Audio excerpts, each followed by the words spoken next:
Today we got some absolutely huge news regarding Modern Warfare 2 Season 1, as well as the future of Modern Warfare 2's multiplayer. Some of it is good, some of it not so good, but I want you guys to let me know down in the comment section what you think about all of this. So with all being said, the like goal on this video is going to be 500 likes, and if you guys want to stay up to date with any and all Modern Warfare 2 news, updates, best class setups, best settings, tips and tricks, anything multiplayer, feel free to subscribe to the channel and turn those post notifications. You don't want to miss any of the intel dropping this year.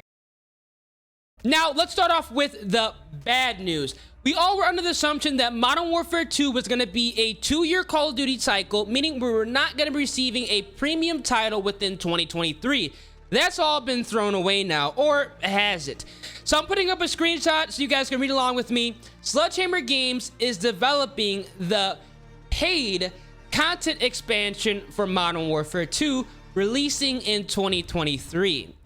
The expansion will have, quote-unquote, a lot of content and most likely be $70. Treyarch's next Call of Duty will be in 2024.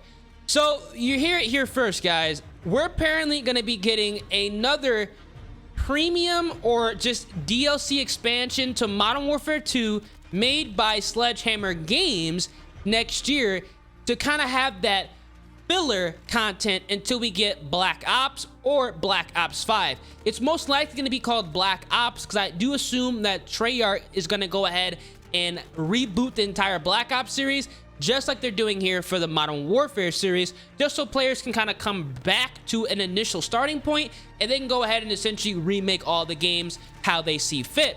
Now, let me know down in the comment section what you guys think of this. Do you guys think this is a good idea? You guys think this is a bad idea? A lot of people are not happy about this. Honestly, I'm not too sure how to feel about this because I have huge spite towards Sledgehammer Games because in my personal opinion, they have released some of the absolute worst Call of Duties of all time, and they've also shown that they do not know how to support a Call of Duty title post-launch. So I'm not too sure if I even want them or even want to trust them handling content for essentially year 2 of Modern Warfare 2's multiplayer. Now, under the words, a lot of content, I'm assuming we're going to be getting an unofficial Call of Duty title within 2023, which meaning we're going to be getting essentially 8 to 10 maps, matching 51 or so weapons, as well as attachments, and a whole new camo grind, as well as kill streaks. If that's the case, I understand how they're trying to charge $70 for this DLC expansion,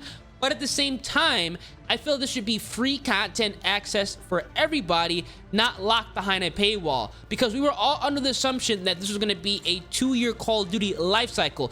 This COD has already been one of the most successful and highest selling Call of Duties to date because it has the Modern Warfare 2 name slapped to it, and it's developed by, whether you want to agree with it or not, a more competent development team. I really don't want Sledgehammer Games to have anything to do with Modern Warfare 2, but we're gonna have to see how they go ahead and, I guess, access the files and go ahead and update this Call of Duty. Now, I will say this, Sledgehammer Games has brought in some pretty interesting and rather unique DLC items in their previous Call of Duty titles, but at the same time, that was because they were forced to do this because their initial title was failing. So, since Modern Warfare 2, knock on wood, as of right now, is, whether you want to agree with it or not, a huge success, we're going to find out how Sledgehammer Games steps up and goes ahead and has access and how they decide to go ahead and implement content for the year 2 life cycle, because they're essentially going to be returning as a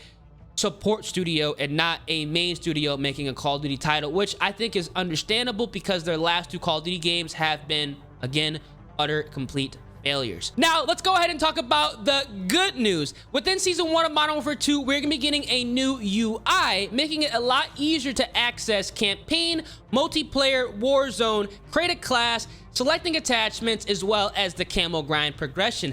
And my personal opinion, is going to be a huge step in the right direction because the UI, whether you want to agree with it or not, I think is very complicated and very difficult to go ahead and navigate. A lot of players, including myself, had some trouble figuring out exactly how to actually maneuver the UI, and also found it difficult on how to, first of all, unlock weapons, as well as select camos, figure out what you have to do to unlock camos as well as unlock attachments. And that's going to be the main point of multiplayer. So having an ease of use EI, something that we can easily get into and actually see things and understand where they are and figure out exactly what we need to do to get things done and unlocked, is going to be a huge step in the right direction, and I think is going to be one of the most important updates we've had so far. It's crazy that they went ahead and did a so complicated UI that people are just struggling. People have actually went ahead and took it upon themselves to go ahead and create their own UI, which you guys are seeing on the screen right now. This is simply a way better solution. In my personal opinion, it's going to be a lot easier to navigate, but let me know down in the comment section what you guys think. If you guys agree with the new UI update, if you guys disagree with the new IU update, or if you guys just not complaining about it at all and didn't really care, because I think some people either hate the UI or they don't really mind it. For me personally, it's weird to use. If they did not update it, it wouldn't be an end-all be-all, but I'm happy they're going ahead and fixing it, making it so people can actually navigate and understand what the hell is going on within this game. Now, here's where things get pretty interesting, and I am super excited for this DLC content.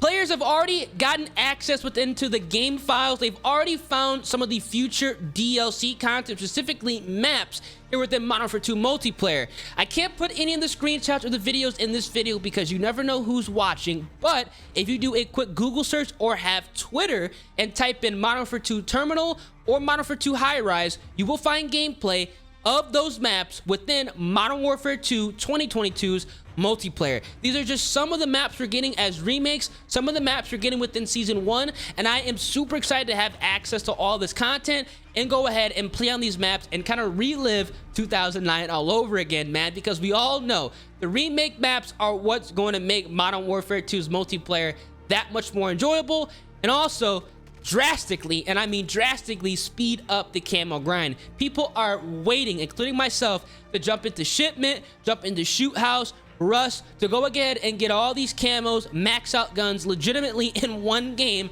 It's gonna be a blast, and well, knock on wood, it's gonna be a blast and overall just strengthen the Modern Warfare 2 multiplayer community. So let me know down in the comment section what you guys think. We are gonna be receiving the Chimera, aka the Honey Badger, as well as the M13B as DLC weapons for Season 1, and then to follow suit, we are gonna be getting guns like the ACR as well as the Intervention G36 and all those other fan favorite weapons that we saw within previous Call of Duty titles.